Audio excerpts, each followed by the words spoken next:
Hello and welcome, my name is Trenton Hoshiko, and today's micro-budget filmmaking video is going to be a little different. We are going over 6 overlooked safety tools that you can easily implement for your film sets. If you have watched my videos for any amount of time, you know that I love talking about safety. It is one of the most important things you can possibly learn when learning filmmaking, because the fact of the matter is that film sets are very dangerous for a million different reasons. And by taking proper precautions and using protections and being aware of dangers, we can keep everyone safer and alive to be able to keep making amazing, inspiring, fun, funny, and artistic movies for a long time. This video might be a little longer than some of my videos, but it is very, very important. Maybe my most important video yet. Before I get into the tools and some horror stories, let me get something clearly stated. Safety tools and procedures aren't just for big film sets that have millions of dollars. Safety is for everyone and needs to be taken seriously at all levels of filmmaking, from amateur and student to micro-budget, indie, and all the way to the top to Hollywood features. You learning about safety and learning how to do a safety talk at the beginning of your day will make sure that everyone is on the same page that safety is your priority. Starting at my basic view of this, safety works in a few different ways, but I consider some of the types to be prevention, mitigation, and response. You prevent as many dangerous outcomes as possible by planning. Now, this could be something like not filming a water scene without proper experience and instead rewriting that scene. You can mitigate risks that still exist primarily through the use of tools and procedures. This could be something like having someone stabilize a ladder to reduce the risk of it tipping while somebody's on it. And you can have tools to respond and limit death, disability, and damage if there is an incident. These tools aren't in any sort of exact order of importance because safety is always important, but to start off, I have a simple first aid kit. This falls into the third category of response. It's not for any major medical emergencies, but it will get you antiseptic, band-aids, basic bandages. Some of them come with burn cream, some of them have chemical-based cold packs, some of them even have tweezers and other small tools. These are great for if someone gets a small cut and needs a covering, gets a burn and needs burn gel, gets a bloody nose, or maybe even twists their ankle and needs a cold pack, but you don't have any ice. In the case of something more serious, they usually include rubber gloves so that when you're helping someone who is bleeding, you don't get their blood on you, which is a biohazard. There are many different first aid packs out there, but having a well-stocked first aid kit is an important emergency response tool. The next tool is the KN95 and N95 respirator masks to be worn by everybody on set to reduce airborne and respiratory illness transmission. Now this is in the category of mitigation because you're using it while actively working on set. While some people have become lax by using masks, the fact is that they're still needed in public spaces, and they significantly reduce the chances of illness transmission. This keeps you and your crew and everyone's families and the whole community a lot safer from the risks of death and disability from illnesses like COVID in particular, but also other airborne illnesses. You can't tell who's immune compromised just by looking at them or if they have a risk factor that they haven't told you about. You can't tell if somebody's kid has cancer just by looking at them, or if an illness could put their job at risk and that could put paying rent and their housing in jeopardy. As I said at the beginning of this episode, we don't want to put ourselves or our teams or our community in danger as best as we possibly can control. By simply wearing masks on set, we make sure that the space is both safer for everyone there and more accessible to everyone in the film industry overall, even if they have an immunocompromisation, a disability, somebody at home's at risk, or if they just don't want to get sick because that sucks. And it's very important for me to have that when I build out a team at any budget level. I specifically do say KN95 and N95 masks because their sealing and filtering is superior compared to surgical and cloth masks, and they're generally more comfortable. While on set, I like to use the 3M Aura masks because I wear glasses, but there are many options out there. Now, when my company provides masks on set, we buy from bonafidemasks.com because their masks are authenticated to avoid counterfeiting and mislabeling, they're comfortable, and they have colorful options, and they're very reasonably priced, especially when they run a sale, which is pretty frequently. You can get 20 or so high-quality masks for under $30, and that small amount of money affords you so much safety for you and your team.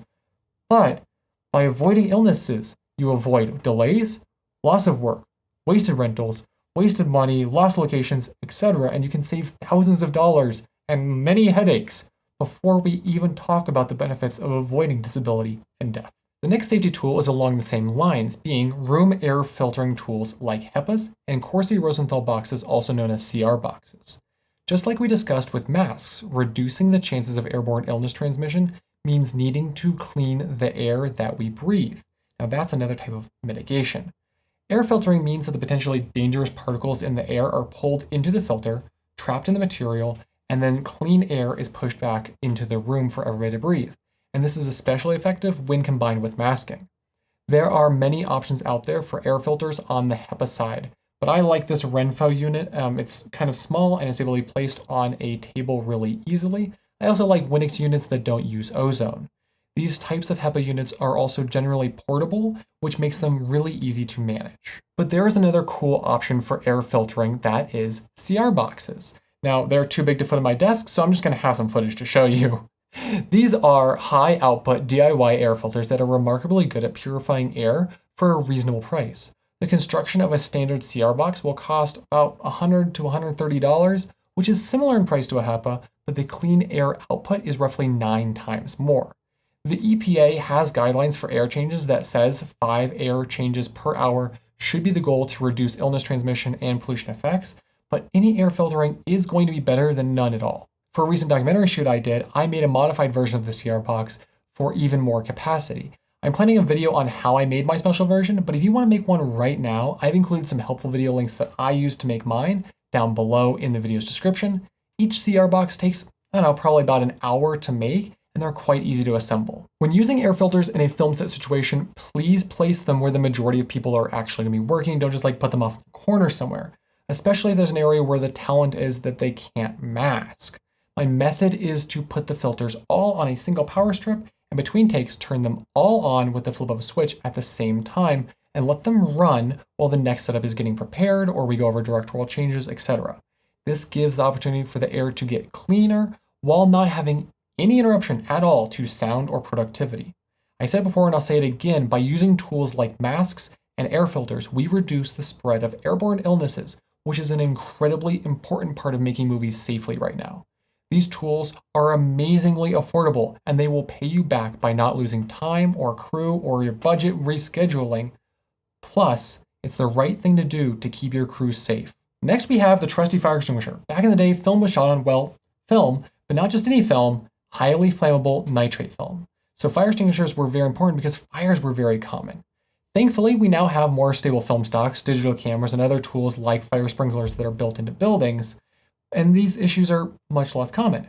But that doesn't mean that this tool is any less important, because if you need one, you're gonna really need one. A fire can be catastrophic and deadly, and responding appropriately with an extinguisher and an evacuation is the difference between an incident and a tragedy. We still use lights that get very hot. We still have wood constructions. We still have fabrics. And anything that is flammable is a liability. These extinguishers are very affordable. They last a really long time before expiring, and they can save lives as a safety response tool. This one might sound a little silly to some people at first, but hear me out. Sleep. Simply sleeping. Make sure that your schedule for filming is reasonable to accommodate proper sleep. And that is a time, money, creativity, and yes, life-saving tool.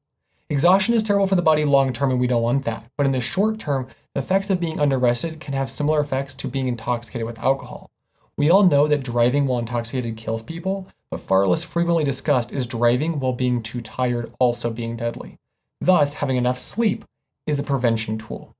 I have heard way too many horror stories from friends, colleagues, and industry professionals about being exhausted and having car accidents, people dying in car accidents after being too tired and having a long day on set, and the quality of work mistakes on set that can be traced back to a lack of focus that's contributed to by a lack of sleep. When people get tired, they make mistakes, and mistakes are at best frustrating and expensive, and at worst, mistakes are deadly. I know that I have been on some dreadful shoots without enough sleep.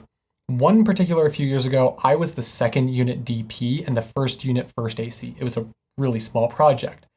And then I got field promoted to a kind of co-first unit DP as the DP started having to direct some of the scenes.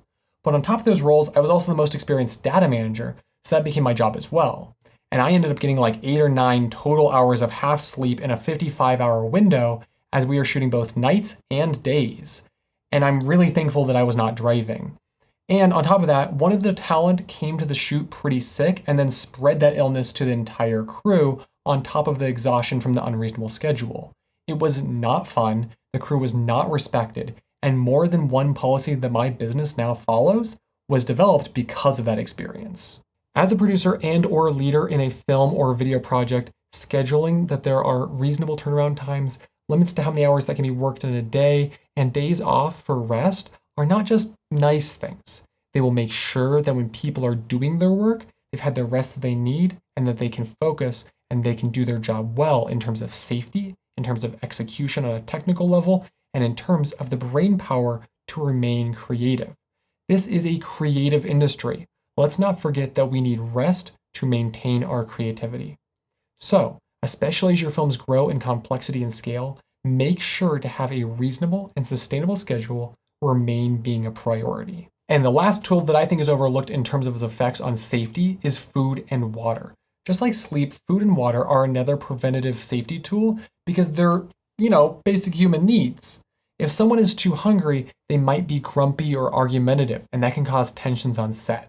If someone is too hungry, they might not be able to focus appropriately, and that can either be a safety risk or a quality of work risk. And then there are actual medical emergency risks like low blood sugar and passing out, too high blood sugar for diabetics, dehydration, and food allergies. Talk with your team as part of your pre-production planning process and have that communication be open. Find out if anybody has restrictions to their diet like allergies so that those can be accommodated fairly, and if anybody needs to eat on a specific schedule to maintain their blood sugar. And then plan on having meal breaks, and do not cut them short, and do not skip them, and do not delay them. Professional union film sets rightly have very specific rules about pushing meal breaks out because it can feel easy to do so that you aren't interrupted in that moment. But it's important not to do this as best as possible. Pause, have everyone go get their food, and then have them all come back to work with all the energy they need to do their jobs properly. In addition to meal breaks, make sure to have plenty of snacks and drinks available at all times. If you live near a bulk store like Costco, go and grab a bag of chips and a multi-pack of candies and some oat bars and some bottled water and some beef jerky or things like these. It won't cost you all that much, but it'll make sure that anybody who needs a snack at any time can walk over, get a snack, eat it quickly and quietly, and then come back and work safely until that official meal break actually happens. So that wraps up my 6 overlooked safety tools video. All of these are reasonable, affordable, and will help keep you and your team safer while working on set.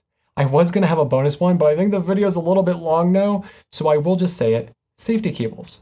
You can watch the video I made about them a while back, linked down below. Please let me know if you have any questions about the tools or procedures to help make film sets safer, or if you have a favorite safety tool that you'd like to share with the class. You can leave those in the comments down below. If you like micro-budget filmmaking videos like this one, please give the video a like to help me with the YouTube algorithm and subscribe for upcoming videos about tools and techniques for cinematography, lighting, and micro-budget filmmaking. You also can find links to my Mastodon, Hey.Cafe, Blue Sky, Twitter, Cinematography Pinterest, Filmmaking Tumblr, and blog all in the video's description down below, along with affiliate links to tools that I've talked about today and tools that I use to make my videos. Those links help support the channel. Thank you so much for watching. Stay safe out there. And please, do something kind for somebody today.